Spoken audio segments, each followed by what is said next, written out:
তো বন্ধুরা তোমরা আগে পোকা দাদার ভিডিওটা দেখো। হ্যাঁ মানছি পোকা দাদা একটু খিস্তি মেরে কথা বলে, কিন্তু যা কথা বলে পুরো পারফেক্ট সলিড খাঁটি কথা বলে। আমার তো ভিডিওটা খুব ভালো লেগেছে, তোমাদেরও ভিডিওটা খুব ভালো লাগবে, চলো দেখো। কিছু কিছু জোকারদেরকে দেখাবো, তোমরা কমেন্টে পুরো খিস্তি মারতে বাধ্য। মমতা বন্দ্যোপাধ্যায় চতুর্থবারের জন্য মুখ্যমন্ত্রী হচ্ছেন। মুখ্যমন্ত্রী এবার দেখো।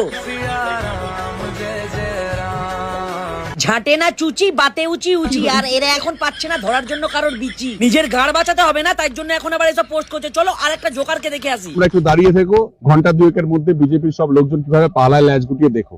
আচ্ছা কিভাবে লেজ গুটিয়ে পালালো এবার একটু দেখি।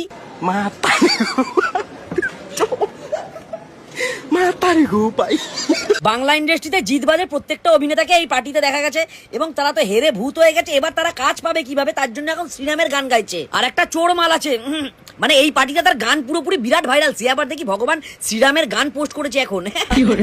গান বাঁচাতে হবে না, এত বড় বড় স্টেজ প্রোগ্রাম, এত বড় বড় শো, মানে পার্টির দৌলতে তো পারছিল, এবার আবার পাবে কি সন্দেহ, তার জন্য এখন আবার গান বার করে দিয়েছে শ্রীরামকে নিয়ে। আবার এদিকে পরোটাওয়ালা রাজু মালকে ফিটিং হয়ে শোকে বলছে জয় বাংলা। জয় বাংলা। আমার মনে হচ্ছে রাজুর দোকানটা এবার গাড়ে চলে গেল বাড়া। তো 4 তারিখে কি মনে হচ্ছে, জয় বাংলা হবে রাজুদা? হয়ে গেছে। কি বলছো? হয়ে গেছে, আমি আজকে এই পরোটালা হয়ে এখানে দাঁড়িয়ে কথা।